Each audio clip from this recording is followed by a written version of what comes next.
Hi everyone, and welcome to our video on the Simplex method. Here we're introducing it, but we're going to show the whole process in one giant problem. So it might be intimidating at first. I think it's good to see the whole thing go down one time, and then in the next videos we'll pick apart the pieces and show where this giant process comes from. Okay, so I would say hang in there for this first one, and then it should, I think it should help with all the little pieces coming together. All right, so linear programming, or the Simplex method. In these groups of videos, we will be covering the slack variables and the pivot and maximization problems. So we did, or if you're going in the exact order that we were doing it from before, we had these problems that were creating a math expression or multiple expressions, converting this statement into something that we could, like on this problem, it says maximize. Okay, so we did those conversions, and then this method here will let us actually solve those problems. Okay, and so we'll introduce some new vocabulary. So it says an objective function is the function of the form z equals ax plus by, or z equals ax1 plus bx2. So with the simplex method, we usually use the little kind of subscript numbers on our x variable instead of x and y. And one reason for that is often these problems can have multiple variables or more than two. So instead of like x, y, z, w, and then you might lose track of whatever letters, it might be easier just to do x1, x2, x3, x4, x5, so forth. Okay, so hopefully we don't have to get that crazy with it. Usually we have x1, x2, x3, but still it's usually a little nicer than x, y, and z. Okay, so the objective function is that form, and I'm just going to scroll one more time real quick. So like on this problem number 3, back in that video, we found the equation, but what would be important is we could put that word with that objective function. Often it's like maximize something, and we'll use z equals ax1 plus bx2. So like on this problem, it would have been maximize annual return. So we could put those words there and maybe change the z into a different letter, into like capital R for returns, or whatever letter you might want. Okay, so an objective function will depend on other restraints given as inequalities. Now there are two ways to solve these maximizing problems.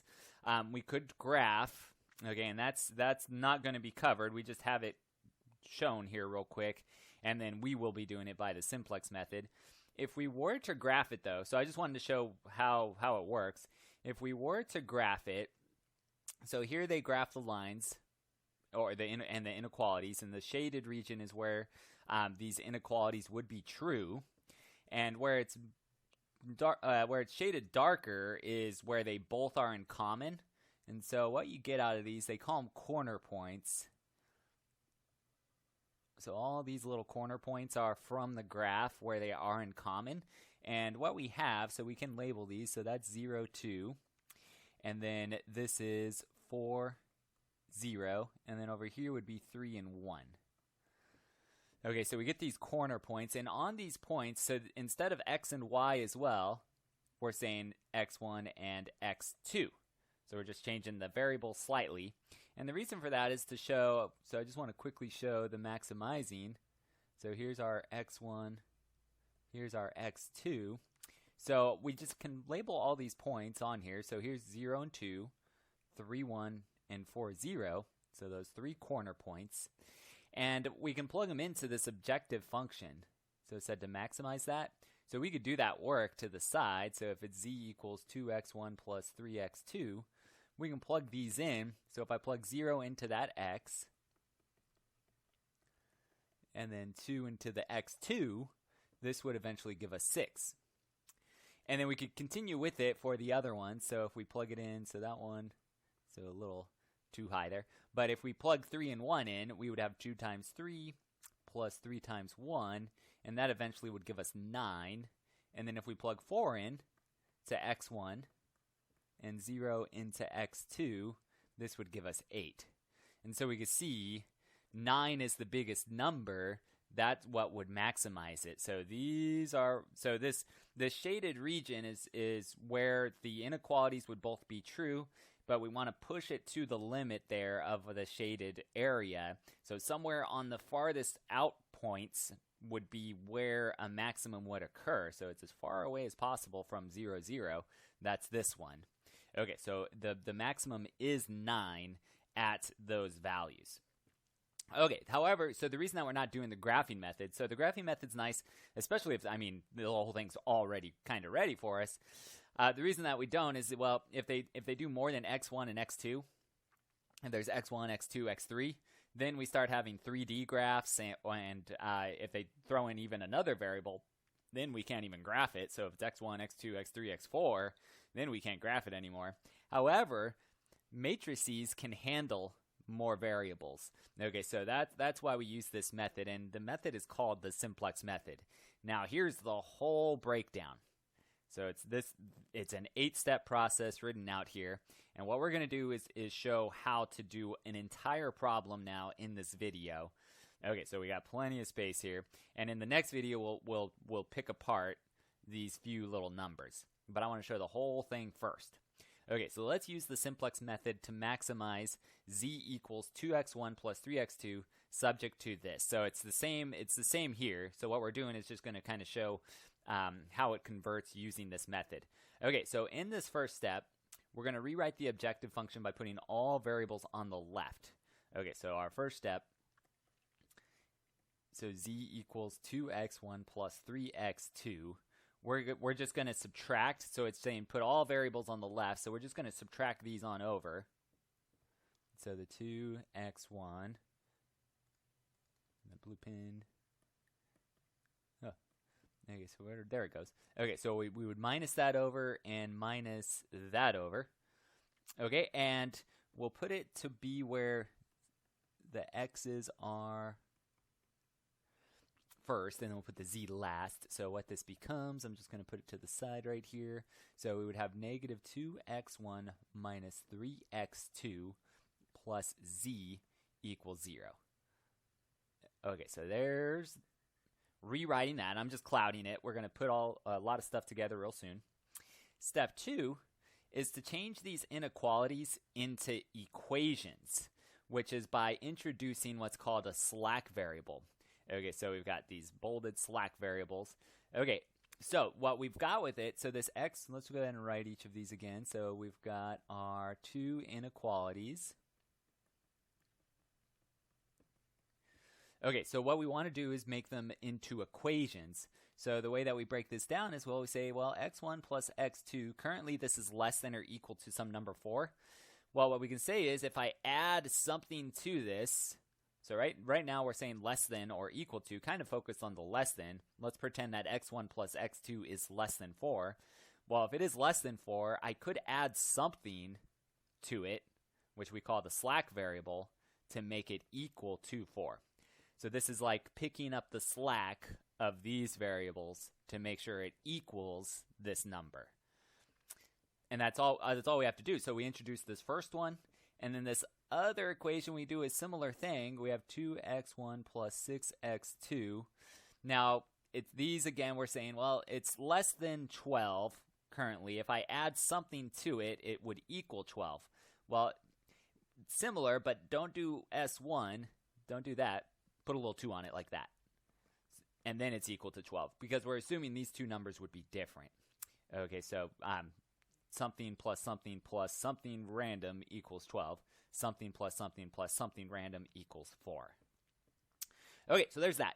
Now, this bottom equation, this is just assuming these would be positive. So we usually, they don't need to write those. Positive is what this is saying. So often I just kind of scribble it out because it's not important to us. It's just kind of, so this is assumed anyway. Okay, so that's why I'm not going to do plus anything to those. Those are just kind of assumed for the problem. Okay, so now that we have these inequalities, our third step is to write all of this information into a matrix, which is called a Simplex Tabla. So it's getting fancy there, so not just table, Tabla. Okay, so when we write it, what we can do here is we want to list it kind of like what we do with solving systems of equations. The order goes whatever the x's are first, so x1, x2, give yourself some space, and then the next variables are the slack variables, so s1, s2, and then after that is our last variable, the z, the objective function letter. And then after that we do a vertical line to say, hey, this is where our constant would be, so I'm just going to use c for constant. Okay, and then with this, we will be putting this guy here, this guy's information right here, this guy's information second, and then the objective function is always the last line, last row, let's say, in the matrix. So that information there. Okay, so let me actually cloud these two so I can see it. All right, so we'll put it in. So we're just writing the coefficients just like we would for a system of equations. So it's 1, 1, 1. S2's not in this equation, so that means 0. Z's not in that equation, so 0. And then the constant is 4.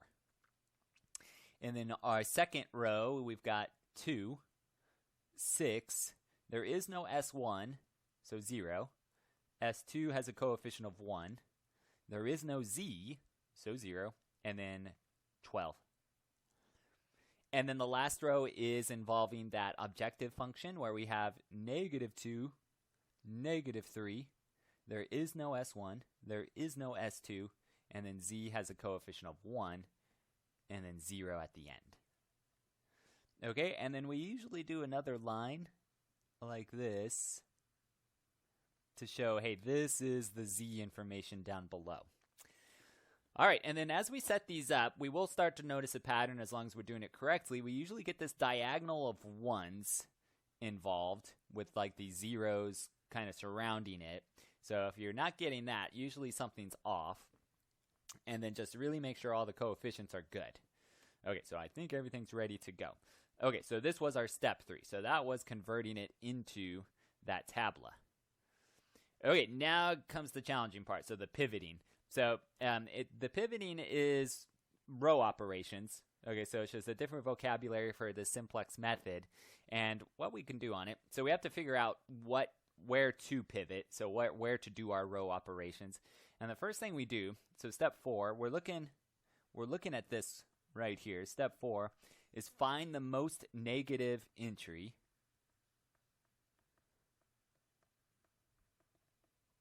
So find the most negative in this row. Well, that is currently this -3. So -3 is more negative than -2. And then now that we found that, we use the elements above and we do this division. So step 5. So we know that this is the pivot column. So we just found it. So pivot column is the second column. Okay, so that's the second column in this. And our next way, so now we're trying to find the pivot row. So to find the pivot row, we use this column and we divide the constant by the values in our column. Except for the -3 down below. We don't care about that. That's why we put the line in. This is already taken care of. So we just do a quick division. So and we're going to find smallest, I'm going to say quotient between the constant and column elements. Okay, so that's division. So what we have is 4 divided by 1 is 4, and then 12 divided by 6 is 2.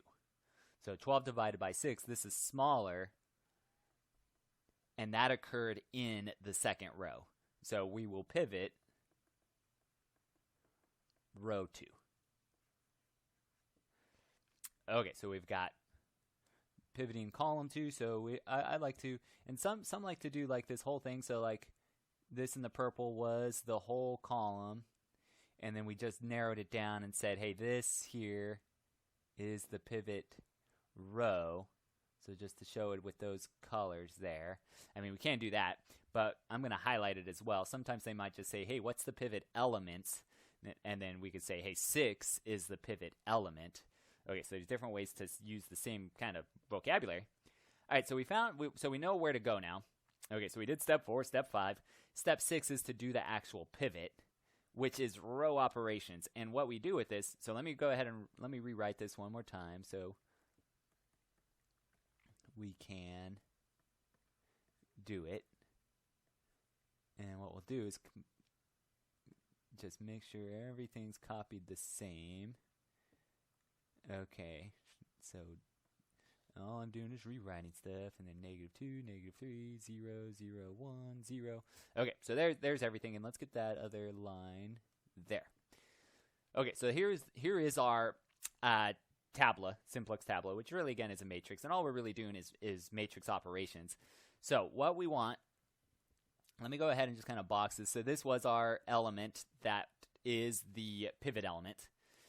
This second row, since this is the one that we're pivoting, this does not change. Stays same. These two rows, I want to make directly above the 6, so this element, a 0. And I want the -3 also to become a 0. So these ones right here, so the underlined purple, those need to become 0. And the way that we do it is use row operations with this second row. Use row ops with pivot row. So that's what we'll do. So let's set that up. So it's matrix operations. Okay, so this first one up here, all right, I'm going to say row 1. This needs to become, okay, so I'm just thinking, how do I make this 0 using the 6? Well, if we multiply row 1 by 6 and then subtract with row 2, that would make that I underlined 0. And then we just have to carry it out through all other elements.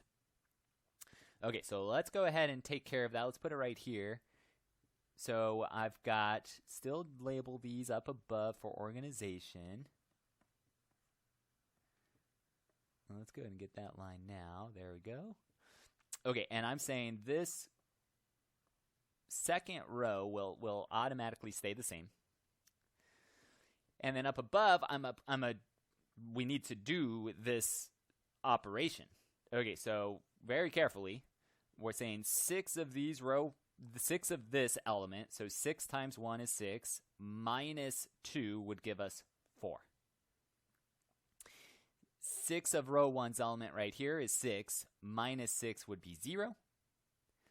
6 of row 1's element, which is 6 times 1 is 6, minus 0 would be 6. 6 times 0 is 0, minus 1 would be -1. Both of these are 0 when subtracted, still 0. And then we're saying 6 of this element, so 6 times 4 is 24, minus 12 is 12. Okay, so I try to do it slowly in words. If we do scratch work, I mean, it's fine. It's just there's a lot of messiness that could occur, so it could kind of backfire a little bit. So just be extra careful. So one more time. So we said 6 times 1, 6 of this, minus 2. So I'm just following this equation right here that's in purple. 6 of this minus 2 is 4. 6 of this minus 6 is 0. 6 of this minus 0 is 6. 6 times 0 is 0. Minus 1 is -1. 6 times 0 and minus 0 is still 0. 6 times 4 is 6, 12, 18, 24. Minus that one is 12. Okay, so there's that. And then we also need to do it to our bottom row. So let's figure out the equation. So row 3, I want to make what I underlined there 0 using row 2. Well, it looks like if I multiply that by 2, so let's do 2 row 3, that would give me -6, and then from there I can add my second row to it. Okay, so that's my equation. So that's all I focus on, just making sure that would be 0. But now I need to carry it out to all other elements. Okay, so I'm saying 2 of row 3. So this 2 would be -4 plus 2 would give us -2. And then we have 2 times negative 3 plus 6 would be 0. 2 times 0 plus 0 is still 0. 2 times 0 plus 1 is 1. 2 times 1 is 2. Plus 0 is 0. And then 2 times 0 is 0. Plus 12 is 12. Okay, so very slowly go through that. Okay, so now that we've pivoted once, so that was the first pivot. Sometimes we might need to go again. Looking at this answer here, to get a full answer to answer the question all the way, we need to have this bottom row have only positive entries in it.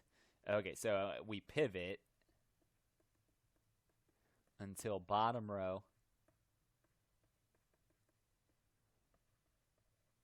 has all positive elements.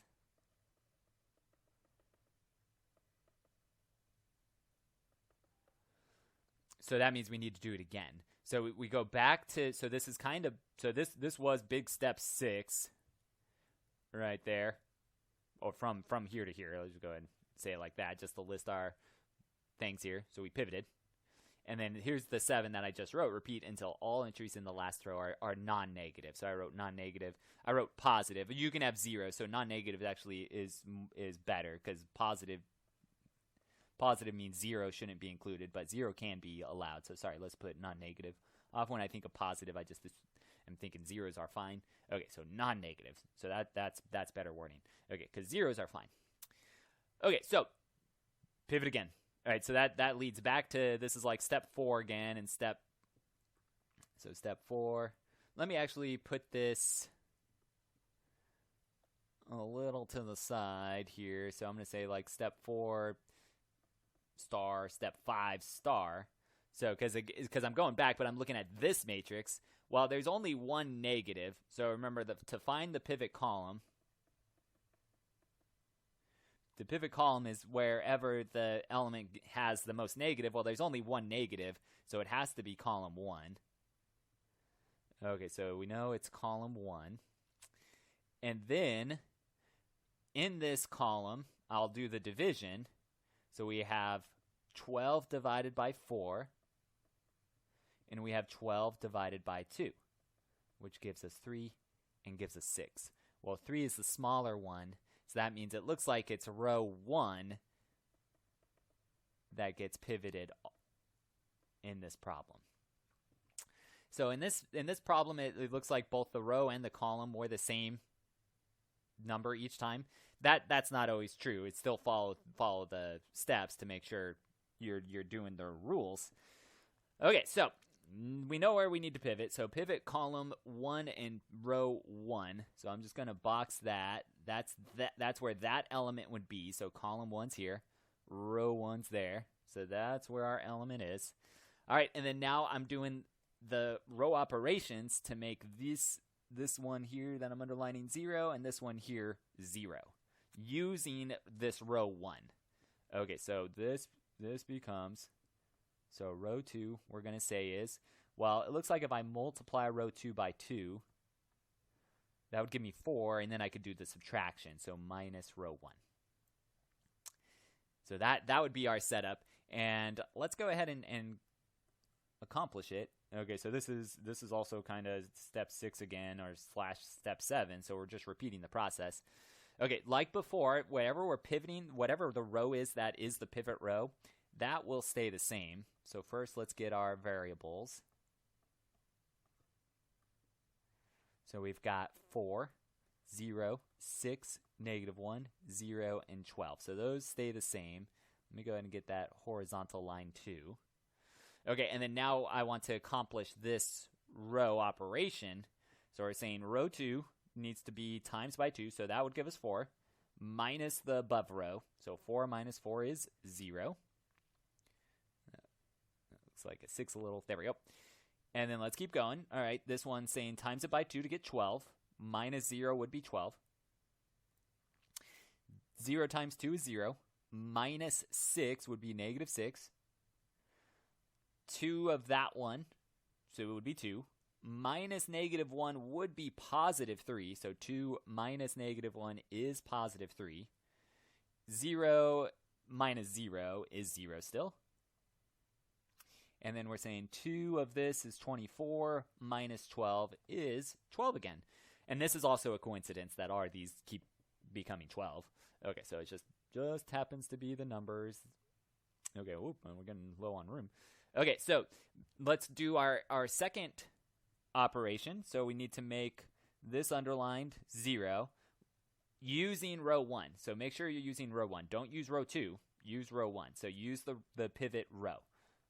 Okay, so it looks like comparing the blue box and negative 2, I would need to multiply that row by 2 and then add row 1. So that looks like that would take care of business. And so negative 2 times 2 is negative 4 plus 4 is that 0 that we wanted. And then we're saying 2 of this row would be 0 plus our row 1, which is also 0. So that's 0. Then 2, 0 would be 0 plus 6 is 6. And then we've got 2 times this 1 is 2 plus a negative 1 would be 1. Here we've got 2 times 2 is 4 plus a 0 is still 4. And then we have 2 times 12 is 24 plus 12 is 36. So there's everything. All right, so there's that. And then now, so we have just enough room. So again, this is intense, right? So still want to show the whole process. So at number 8, we're reading the solution. And this is what it is in words, but let's break it down so that we can see it. Okay, so looking at this, so this column here has one non-zero entry. So what it's saying is that this 4 with this variable equals this constant. So 4x1 will equal 12. So this had the only one non-zero entry. Same deal with this one. This one has one non-zero entry. So it's saying take this one coefficient that's not 0, attach it to the variable. So you get 12x2 equal to that far constant, equal to 12. These next ones, S1 and S2, these, so I'm putting them in purple, these have multiple non-zero entries. So that means instantly it's equal to 0. Whatever the variable is instantly equal to 0. So this one also with multiple non-zero entries, instantly equal to 0. Okay, and we're able to get this solution because, so I forgot to mention, we set it up there. Our goal was to have all of our rows be entries in the row, bottom row, to have non-negatives, and so that when we do, and so that's why we can do this at this point. Okay, the Z, let's go back to the blue. So it also has just one entry that's non-zero. So it's saying 4Z is equal to the constant there, 36. And then all of these we can solve. X1 was 3. X2 would be 1. And then Z is 9. And so we have it. So the max is Z equals 9 when X1 equals 3 and X2 equals 1.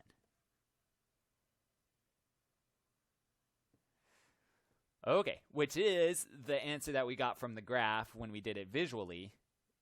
So 9 was Z, X1 is 3, X2 is 1. So we did it. Okay, so the graph again is real nice if they give it to you. It is faster, but it doesn't work when they throw more than X1 and X2 at you.